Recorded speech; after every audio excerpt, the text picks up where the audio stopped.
지금 이 시간 국민의힘은 의원총회를 열어서 이준석 대표 중징계에 따른 당내 수습 방안 논의에 들어갔다고 볼 수 있습니다. 오늘 발표된 KSOI 여론조사를 보면 윤석열 대통령 국정 지지율이 30%대 중반 아래로 떨어졌습니다. 시너지를 내야 할 집권 여당과 대통령실 상황도 녹록치 않은 것 같습니다. 오늘의 전국 현안을 짚어보겠습니다. 김형준 명지대 교수님, 배종찬 인사이트K 연구소장 나와 계십니다. 어서 오십시오. 안녕하세요. 네, 안녕하십니까. 안녕하십니까. 네, 주말 내내 지금 침묵 모드를 이어가고 있는 이준석 대표, 오늘 최고위원 회의에 불참했거든요. 여러 가지 생각을 하고 있을 것 같습니다. 정면 대응을 할 것이냐 아니면 조금 더 깊은 생각을 하고 후위를 도모할 것인가 고민하고 있을 것 같은데, 김영준 교수님은 지금 이준석 대표가 어떤 생각을 하고 있는 것 같습니까? 크게 세 가지를 가지고 고민을 하겠죠. 네. 첫 번째는 윤리 제명 중징계 절차를 그냥 그대로 받아들이는 수용. 거야. 수용을 해서 6개월 후에 다시 복귀할 것인가. 두 번째는 SNS를 포함해서 여론전을 통해서 젊은 층의 지지에 호소하는 방법. 네. 그리고 마지막으로는 뭐 법적으로 뭐 가처분 신청도 할 수도 있고, 그리고 당헌 당규에 따르면 10일 이내에 재심 청구까지도 할 수 있거든요. 이제 이런 세 가지를 가지고 이제 고민을 하겠죠. 네. 그런데 정치적인 여러 가지 그 실익을 따져 본다고 한다면 제가 볼 때는 이제 나름대로 뭐 재심 청구라든지 아니면은 가처분 신청은 그렇게 큰 실익이 저는 없다고 좀 봅니다. 네. 그리고 더 나가서 뭐 이렇게 SNS를 통해서 여론전을 통해서 정면 대응을 한다는 것도 제가 볼 때는 결코 바람직하지 않다. 그러니까 정말 크게 앞으로 본인이 지난 1년 동안 자기 윤석열 정치가 갖고 있는 한계는 무엇일까라고 하는 것에 대해서 성찰하고 반성하면서 6개월 이후로 도모하는 것이 오히려 제가 볼 때는 실보단 득이 많을 것 같고, 그런 의미에서 보면 이제 홍준표 대구시장이 얘기한 부분이 맞는 것 같아요. 이거 어떻게 보면 업보다라고 얘기를 하면서 잘 추스려서 6개월에 성숙돼서 돌아와서 좀 더 나은 정치를 펼치는 것이 이준석 대표, 이게 젊기 때문에요. 길게 호흡을 하는 정치가, 인내 정치가 필요하지 않을까라는 생각을 좀 저는 개인적으로 합니다. 알겠습니다. 수용 후에 결정, 6개월 당원권 정지 결정, 수용 후에 6개월 후를 생각하는 정치를 했으면 좋겠다라는 말씀 해주셨는데, 근데 이준석 대표가 그동안 정치를 해온 것을 살펴보면 좀 더 공격적으로 대응을 해왔잖아요. 그렇죠. 어떻게 대응할 것 같습니까? 그렇게 이제 공격을 하다가 이제 이 상황이 된 거죠. 네. 저는 고민 중일 것이다. 이준석 대표가 지금 당장 여론전이나 더 극렬한 반발 태도를 보이지 않는 이유는 뭔가 뾰족한 수가 없어요. 그러니까 어떤 수가 가장 좋은 수일까? 그래서 어떤 발언이나 또는 최고위원회의 강행 참석보다는 이 애니메이션이죠. 포카혼타스의 OST 바람의 빛깔을 지금 뭐 이게 올리고 자기의 SNS에 올리고 있는 상황이거든요. 근데 이건 이제 이전에 안철수 의원을 겨냥해서 이제 공격을 했을 때 사용을 했던 그런 노래입니다. 그 이야기는 지금 뭐 안철수 의원을 겨냥했다기보다는 지금의 본인의 심정이죠. 그러니까 나는 그냥 가만히 그냥 물러설 사람은 아니다. 이 애니메이션의 내용을 보면 잘라내면 그 나무가 얼마나 더 커질지 알 수가 없는 것이거든요. 당신들이 저지른 이 일이 어떻게 올지는 몰라. 그런데 나도 지금 뾰족한 수는 없어. 좀 고민해 볼 거야. 근데 현실적으로는 김영수 앵커 말씀대로 저는 여론전을 안 할까? 저는 여론전 안 할 가능성이 별로 없다고 봅니다. 역시 마이크가 작동할 수밖에 없을 수밖에 없다. 그렇다면 일정한 시간이 지나면 그게 7월 말이 됐든 8월 초가 됐든 서서히 본인의 팬덤을 뭉치는 이 발언이 재개될 가능성이 있는 거죠. 알겠습니다. 결국 이준석 대표는 여론전에 나설 것으로 보인다라는 이야기 해주셨는데요. 지금 의원총회가 3시부터 시작되니까 곧 열릴 텐데, 국민의힘이요? 국민의힘에서는 어떤 결론이 날 것 같습니까? 저는 의원총회는 특별한 의미가 없다고 봐요. 왜냐하면은 당헌 당규상의 그 절차를 따른다면은 당의 최고 의결 기관은 최고위원회에서 결정되고, 나서 당무회의에서 결정이 되는 것이지, 의원총회에서는 현재 뭐 당원이 뭐 의원만 있나요? 그렇죠. 예를 들어서 많은 당원들도 있잖아요. 그런데 의원총회에서 어떤 결정을 내릴 수 있나요? 그렇군요. 예를 들어서 무슨 뭐 제명을 하게끔 앞에 나서겠습니까? 뭐 하겠습니까? 오히려 지금 원내대표 직무대행 체제로 가는 것에 대해서 지금 최고위원회는 추인한 상태 아니겠습니까? 그렇습니다. 그래서 이 상황 속에서 의원총회를 연다는 거는 결국은 내분 수습을 어떻게 질서 있게 할 거냐에 대한 방점을 두는 것이지 네. 뭐 이준석 당대표와 관련된 향후 행보에 대해서 또는 조기 전당대회 비대위 체제 그거와 관련돼서는 저는 어떤 결정의 권한도 없다. 그렇군요. 그런 의미고 있고 예, 조금 전에 여론전을 얘기를 하셨는데 애니메이션 포카혼타스 OST 네. 바람의 빛깔이라는 부분. 근데 사람들 선별적으로 보는 것 같아요. 그 내용을 보면은 자 다른 모습을 가졌다고 무시하라고 하지 말아요. 예. 얼마나 크게 될지 나무를 베면 알 수 있죠. 저게 본인을 이야기하는 것 같죠? 저는 저거보다도 예. 더 다음 거를 봐야 된다는 거예요. 뭐죠? 예. 어떤 거냐면 아름다운 빛의 세상을 함께 본다면 우리가 하나 될 수 있어요. 아, 그동안 함께 했나요? 이준석 대표가 더 나가서 그대 마음의 문을 활짝 열면 온 세상이 아름답게 보여. 그럼 그동안 문을 활짝 열었나요? 예. 저는 여기다 더 방점을 둬야 된다. 자꾸만 처음에 얘기했었던 부분 속에서 나를 갖고 흔드는 이것에 대해서 좌시하지 않겠다라는 그것을 바람의 색깔을 그쪽에다 두지를 말고 예. 정말 차분하게 성찰하고 반성하면서 뭔가 성숙된 정치인으로 다시 돌아올 수 있다 한다면 함께 이걸 같이 이 국난을 극복해 나간다든지 자기가 그동안 딱 마음의 문을 열지 못했잖아요. 네. 내가 마음의 문을 열지 못하니까 나한테 이런 일이 벌어지는구나 하는 것을 깨달을 수 있는 계기로 삼아야지 이걸 또 즉각적으로 좀 기다렸다가 예를 들어 여론조사 대통령 여론조사가 드디어 30% 밑으로 떨어졌다 봐라 나를 제명을 하니까 20대가 반란이 일어나지 않냐 이런 식으로 접근하는 거는 저는 예. 하책이라고 봅니다. 그렇군요. 여기서 이준석 대표에게 김영준 교수님 같은 멘토가 있는지는 모르겠는데 네. 멘토가 있다 하더라도 지금 사실상 가야 되는 정석을 설명을 해주고 계시는데 거기를 밟아 갔으리라는 저는 보장을 하기는 힘들 걸로 보이고요. 그냥 이준석 대표는 이준석 스타일이 있는 거죠. 아. 이준석 스타일로 갔을 것이다. 그리고 앞으로도 저는 이준석 대표의 그 자기가 가져왔던 그 속성을 버리기는 참 쉽지 않을 거라고 봐요. 네. 사람이 생각만큼 잘 안 변합니다. 그런데 저는 이 의원총회가 왜 중요하냐? 이 의원총회에서 저는 꼭 오늘뿐만이 아니라 내일도 모레도 이야기가 나올 걸로 보입니다. 어떻게 하는 것이 왜 대통령 지지율 하락하고 있죠? 국민의힘 지지율 하락하고 있는데 이게 여유 있게 6개월을 기다렸다가 당 대표가 있으면 어떻게 하고 저떻게 하자 그렇지가 않을 겁니다. 잦은 사퇴 권고 이야기도 나올 것 같습니까? 그러니까요. 저는 예.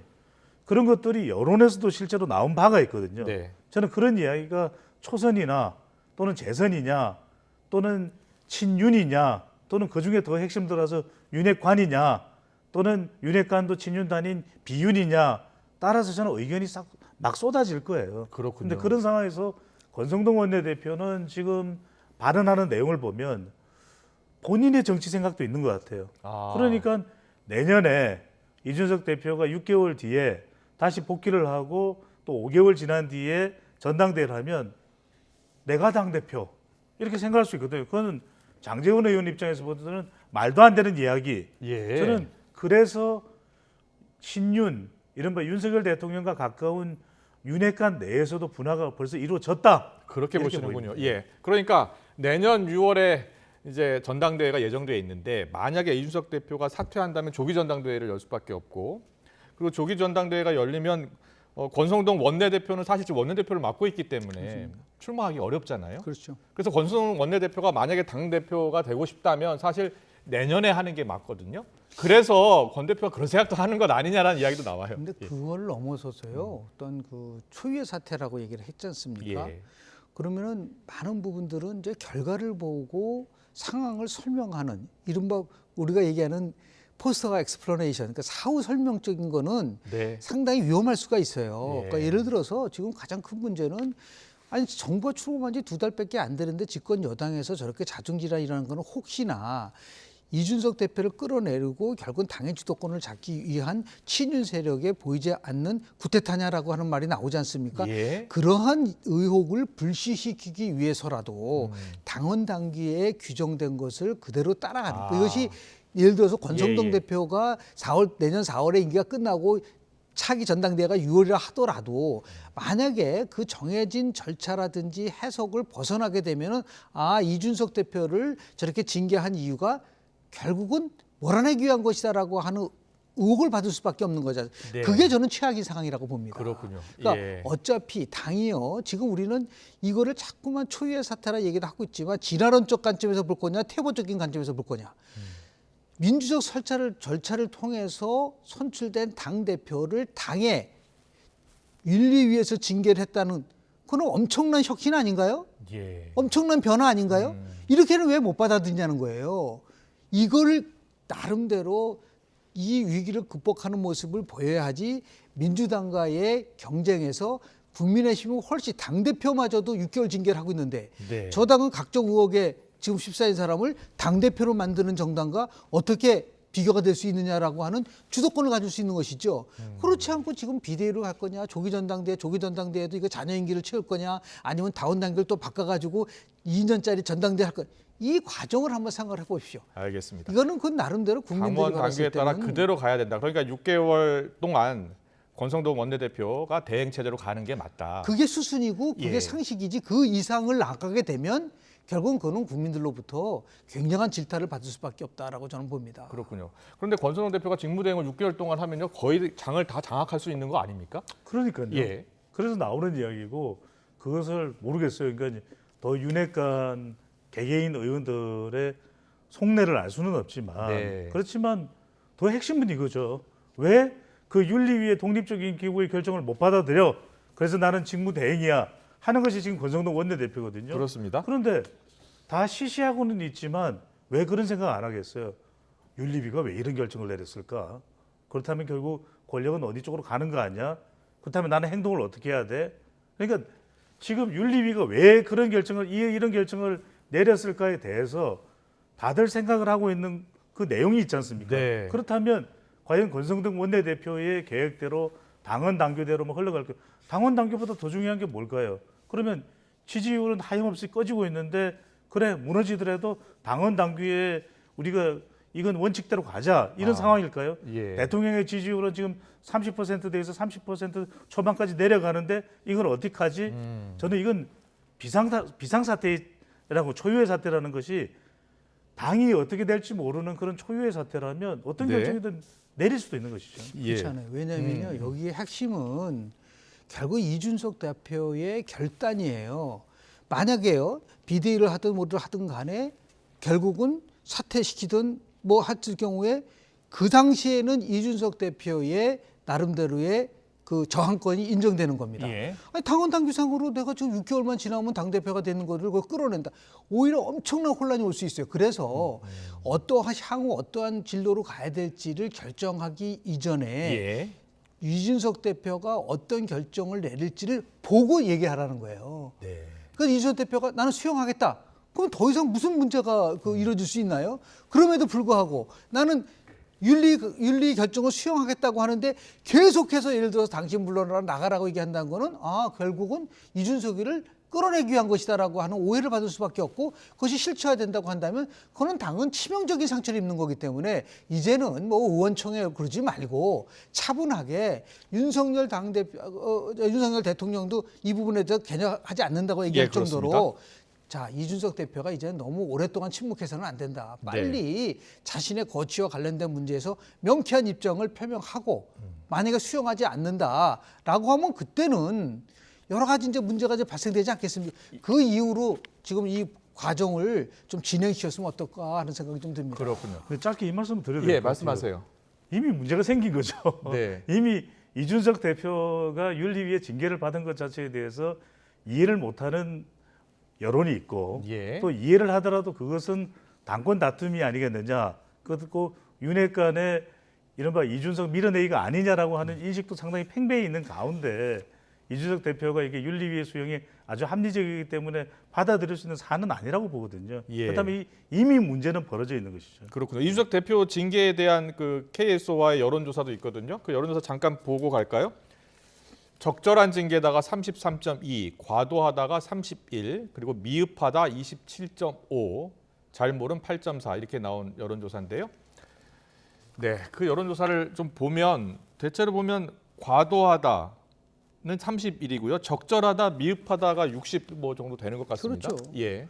이 부분은 왜 제가 말씀을 드리냐면은 이준석 대표가 몇 가지 실책을 했어요. 정말 성상남 의혹과 증거인멸이 성립하지 않는다고 얘기했을 때라면은 예. 자기의 정무실장이 당사자를 만나서 7억 각서를 썼을 때 그 부분을 질타했어야 되는 거예요. 예. 그 부분에 대해서 강력한 징계를 했었어야 된다. 만약에 자기가 떳떳하다면. 예.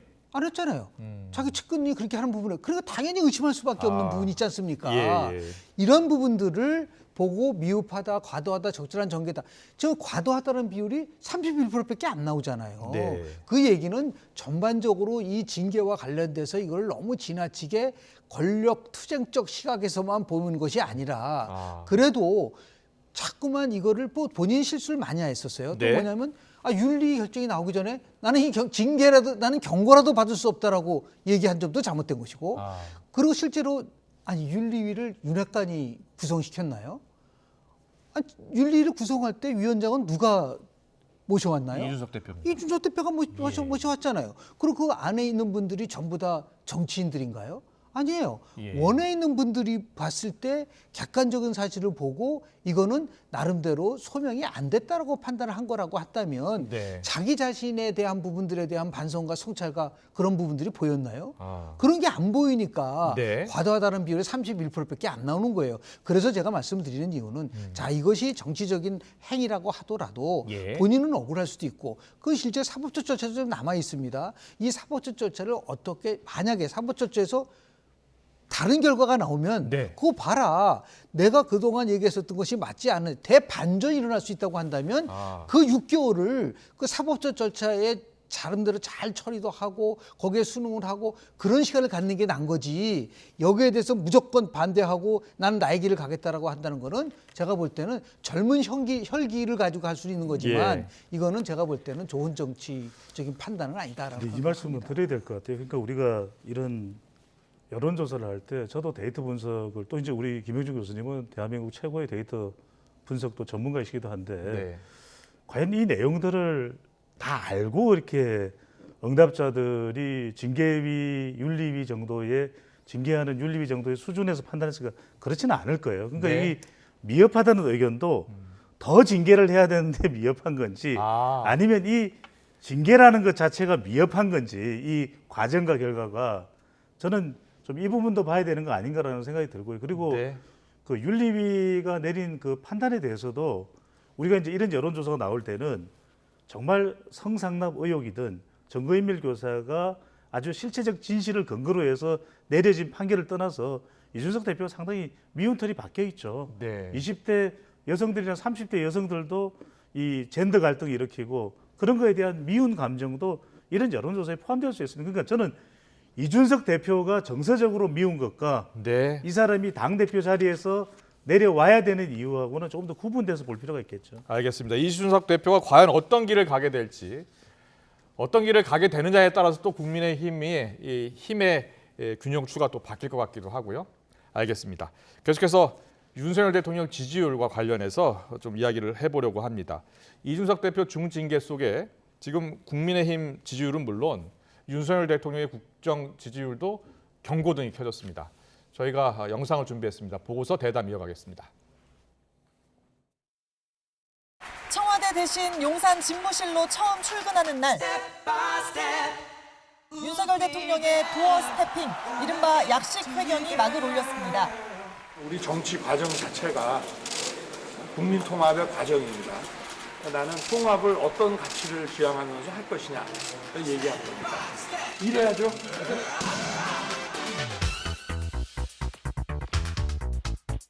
창문이 흔들리고 마당에 나뭇가지가 흔들리는 거 못 느끼십니까? 지금 우리 경제 위기를 비롯한 태풍 권역에 우리 마당이 들어와 있습니다.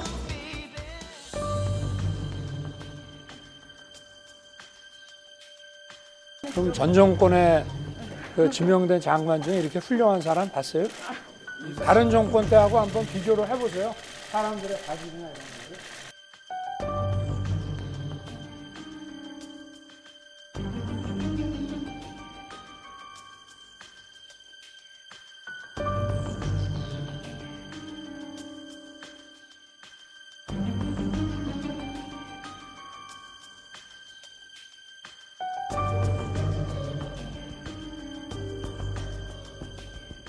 대통령께서 국민과의 소통을 약속을 했고 즐기시는 분입니다.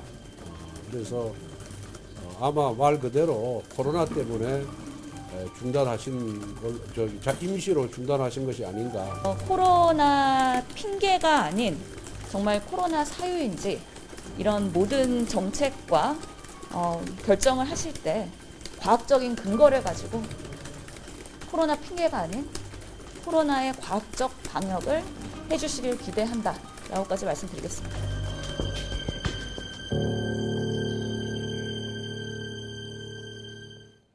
네, 윤석열 대통령 취임 석 달 차 지지율들이 나오고 있는데요. 40%대가 무너진 조사가 계속 나오고 있습니다. KSOI 조사에선 34.5%, 그리고 리얼미터 조사는 37%입니다.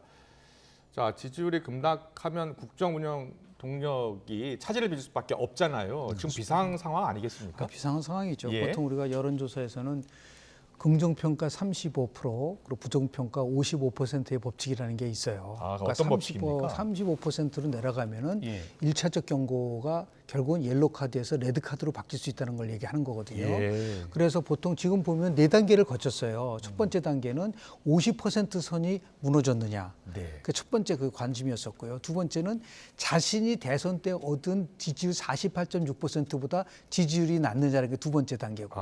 세 번째가 부정평가가 긍정평가보다 많은 데드크로스가 일어나느냐.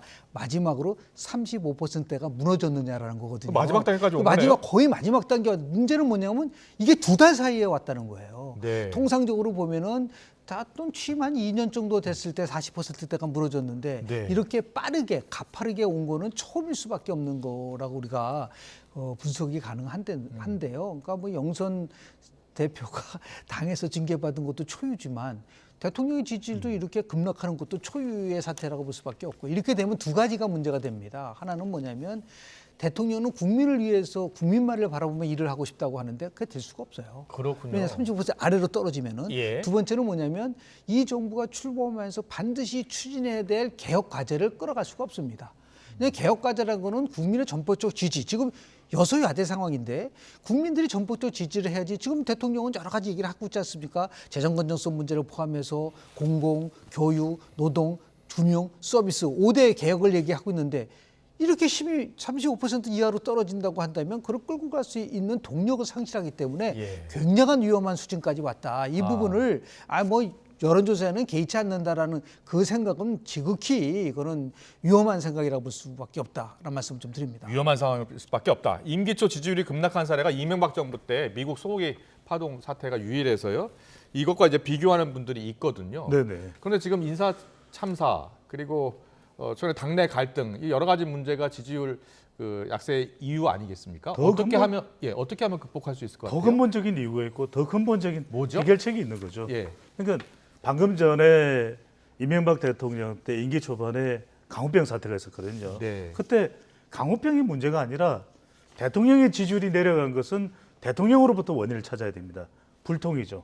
그 당시에 컨테이너를 2개 겹쳐 올려놓은 명박산성이 존재했거든요. 근데 그것이 시사하는 바는 큽니다. 단순히 이명박 대통령 문제 있었다가 아니라 결국 국민은 소통입니다. 네. 대통령의 소통하는 태도를 보는 겁니다. 소통하는 내용도 중요하고요. 그래서 이 출근길 브리핑, 이른바 도어 스태핑 브리핑이 위태롭다 했던 것도 바로 이 내용이 갖추어지지 않으면은 그 소통은 위험스러울 수밖에 없거든요. 내용도 중요한데 이것보다 더 큰 문제가 있습니다. 바로 태도입니다. 대통령의 태도. 그러니까 국민만 보고 가겠다는 것은 지지율을 눈이 뚫어지라 봐야 돼요. 대통령이. 네. 그래서 어떤 점을 보완해 갈까? 점수를 따는 방법이거든요. 그런데 원인은 인사, 그리고 경제, 그리고 대통령 집무실 이전 많이 내려왔습니다. 부정적인 평가역으로. 그다음에 김건희 여사 있습니다. 근데 네. 더 중요한 건 나머지 응답 내용들이 뭔지를 확인해 보십시오. 그 나머지 내용들을 모두 모아보면은 예. 대통령의 스타일이에요. 그렇습니까? 그러니까 대통령의 태도만 바꾸면 넉넉하게 웃으면서 마치 60년대에 독일의 총리를 했던 에르하르트처럼, 루드비 에르하르트처럼 넉넉하게 웃으면서 우리 협력합시다. 공존합시다. 예. 상생합시다. 인사 잘할게요. 믿어주세요.